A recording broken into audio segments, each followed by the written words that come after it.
Азап күндө таштабаган бир тууган, жаман жака баштабаган бир тууган. Жалгыз эле бир туугандын баркына жете албастыр, керек болсо 1000 тууган деп Ош облусунун Кара Суу районуна караштуу Большевик айылынын тургуну. Бир тууганыбыз Ташова Жамиляны 15 апрель 36 жаш Өздүк майрамы менен куттуктайбыз.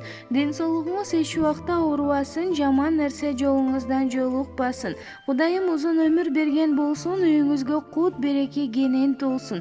Жүрөгүңүздөн ыйман кетпесин, Теңирим бөөдө кырсыктан чектесин. Сизди дайыма жакшылыктар аралап, кубанычтар кубалап, ойлогон максаттарыңыз ишке ашып, ден соолукта, узак өмүрдө жакындарыңыздын бактысына бар болгула деп эжелери Айнура, Замира, сиңдилери Улкан, Мээрим жана энеси Бек Куттукташат.